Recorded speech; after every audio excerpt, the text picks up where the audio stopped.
Mesdames et messieurs, bonjour, bienvenue dans cette nouvelle vidéo un peu différente par rapport à ce que vous avez l'habitude de voir sur ma chaîne. Hier, j'ai posté une vidéo sur ma page Instagram et je donnais quelques conseils sur la bonne exécution de l'élévation latérale. Apparemment, cette vidéo vous a beaucoup plu. Et ensuite, dans ma story, j'ai demandé si vous aimeriez qu'on traite d'autres sujets qui vous intéressent.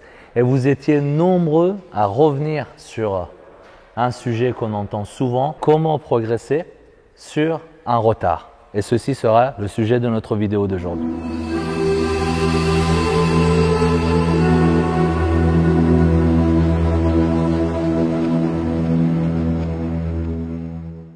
Quel que soit votre objectif, quand vous faites de la musculation, votre progression dépendra de ces trois fondamentaux: entraînement, alimentation et récupération.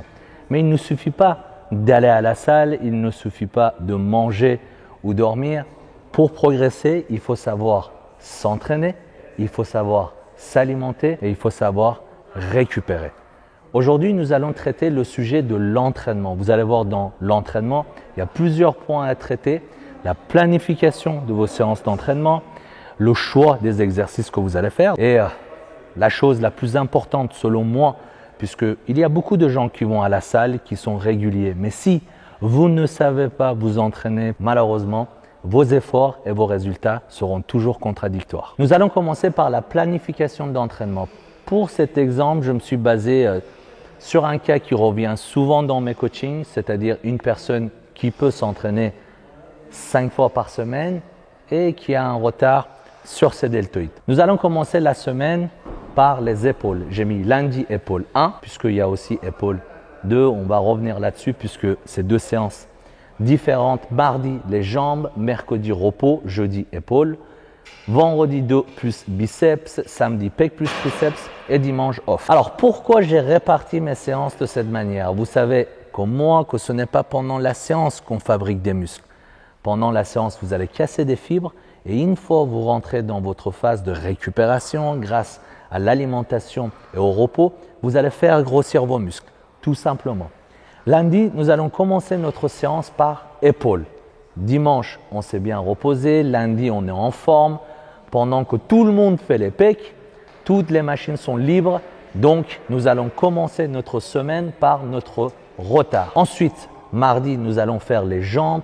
Et les épaules vont bénéficier des hormones anaboliques naturelles que vous allez sécréter pendant votre séance de jambes, si elle est bien faite. C'est pour ça que moi, je suis fan de toujours mettre un retard avant la séance de jambes et ensuite, le mercredi, le lendemain, je laisse le corps se reposer. Ensuite, jeudi, nous allons refaire les épaules, mais la séance sera différente avec celle de lundi, puisque dans ma séance de jeudi, je vais supprimer les exercices sur deltoïde postérieur.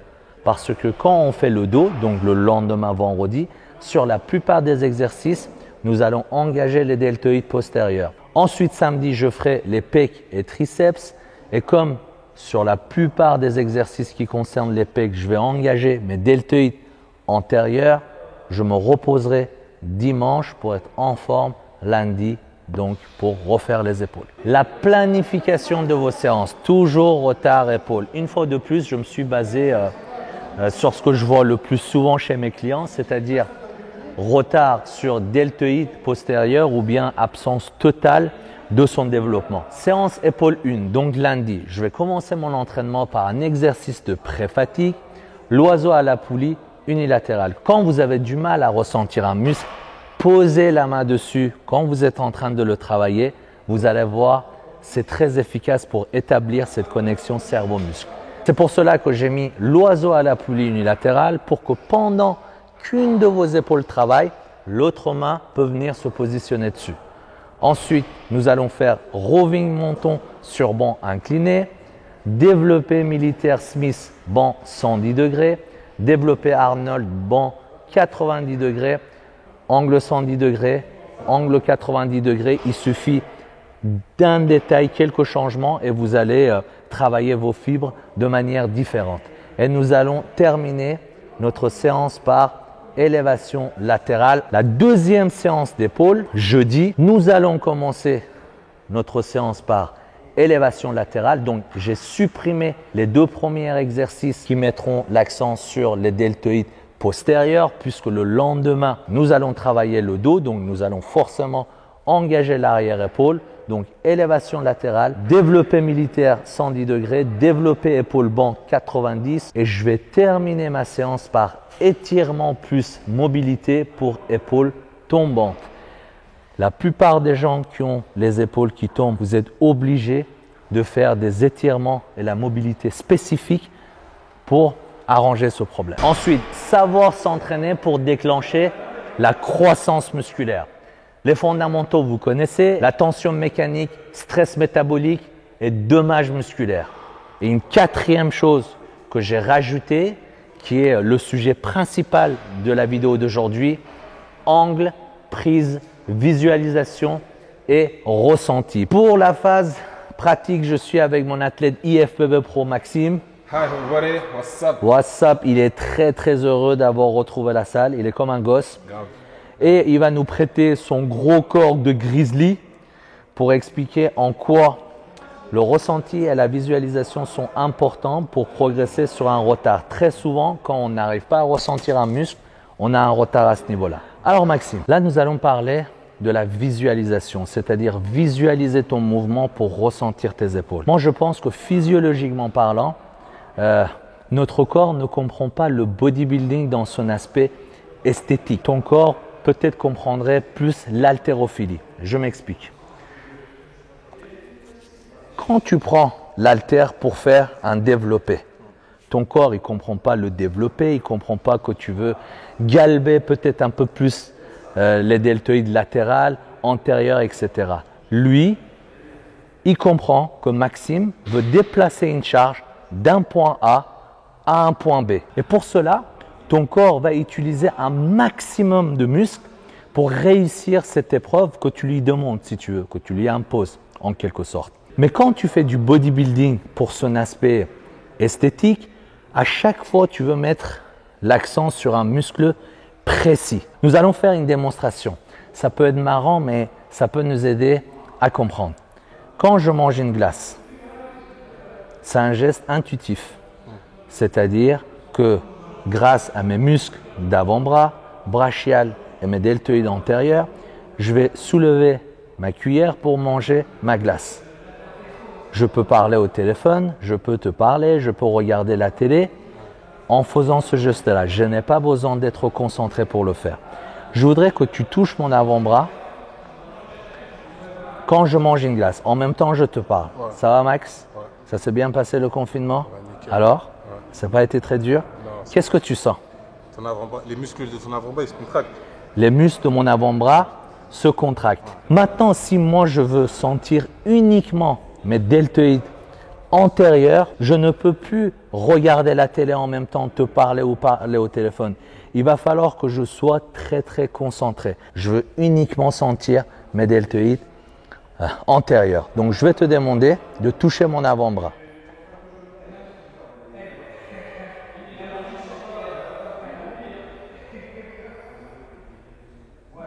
Qu'est-ce que tu sens? Ouais, là, il se contracte vraiment. Enfin, il se contracte, mais vraiment, c'est minime. C'est minime, on est d'accord. Touche maintenant mon deltoïde antérieur quand je fais la même chose. Ouais, la contraction, elle est plus forte. La contraction, elle est plus forte. C'est-à-dire, la musculation, quand il s'agit du bodybuilding et l'esthétisme, c'est une question de visualisation. Tu dois visualiser tes muscles. Et pour ça, tu ne peux pas prendre une charge lourde. Puisque quand tu prends une charge qui dépasse la force de tes épaules, très naturellement, ton cerveau va ordonner à tes muscles les plus forts de rentrer en jeu parce que tes épaules ne sont pas capables de porter 40 kg. Donc, nous allons prendre une charge plus légère. Donc là, on a pris les 28 kg. Prends-les. Concentre-toi uniquement, allez, sur tes épaules. Contrôle. Voilà, les tempos sont très importants. Tu descends tout doucement, tu contractes et tu remontes. Souffle. Voilà. Souffle.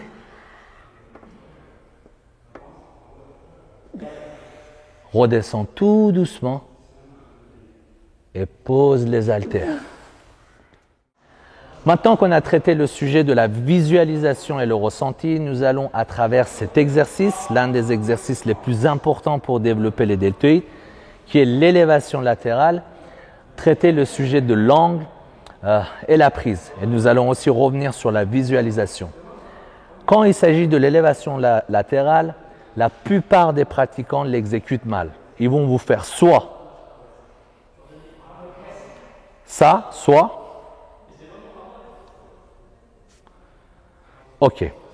Là, il y a 3 erreurs. Les 2 premières erreurs, c'est qu'ils vont engager les trapèzes. Premièrement, quand vous dépassez votre ligne d'épaule, vous allez tout de suite engager les trapèzes. Puisque, question d'anatomie, quand vous montez, c'est tout de suite les trapèzes qui s'engagent. Deuxième erreur, c'est qu'ils vont essayer de monter les haltères. Une fois de plus, quand vous essayez de monter une charge, c'est tout de suite les trapèzes qui s'engagent. Et troisième erreur, c'est qu'ils commencent l'exercice trop bas. Là, vous avez aucune tension. Alors, la première chose à faire, c'est de ne jamais dépasser la ligne des épaules. Allez, Maxime. Parfait. Deuxième chose à faire, et c'est là qu'une fois de plus, la visualisation va rentrer en jeu. Essayez d'imaginer qu'au lieu de monter les haltères, et n'oubliez pas, quand je monte, j'engage les trapèzes. Là, je veux visualiser que je jette les haltères vers les côtés. Concentre-toi, Maxime. Je veux que tu jettes les haltères sur les côtés. Voilà, tu les jettes. Ce n'est pas les trapèzes, c'est tes épaules. Tu veux jeter les haltères vers les côtés. Voilà, super. Et la troisième chose, votre mouvement doit démarrer là. Ne démarrez pas votre exercice là, il n'y a aucune tension. À part si vous le faites avec un élastique ou bien à la poulie. Et là, votre mouvement peut même démarrer là. Mais quand vous travaillez avec les haltères, votre exercice commence là et il s'arrête là. Parfait. Maintenant qu'on a vu l'importance des angles et la visualisation pour le ressenti, nous allons parler des prises. Toujours sur l'exercice d'élévation latérale, si je veux engager mes deltoïdes latérales, je reste sur ce mouvement de base. Mais je peux très bien varier mon exercice en changeant les prises. Si je veux en même temps engager mon deltoïde postérieur en muscle secondaire, je peux partir sur une prise en pronation, toujours en respectant les mêmes règles. Mon mouvement qui ne démarre pas tout en haut, je l'arrête sur ma ligne d'épaule, je marque une seconde de pause et je redescends tout doucement. Maintenant, si je veux engager mes deltoïdes antérieurs, toujours en muscle secondaire, je pars sur une prise supination. Parfait. N'hésitez pas à ajuster, à changer les prises, travailler sur les angles différents pour aller chercher le ressenti. Le bodybuilding est une question de sensation. Super Max. Continue. Une, tout doucement. Une, tout doucement. Pas trop haut. Parfait, voilà. Super.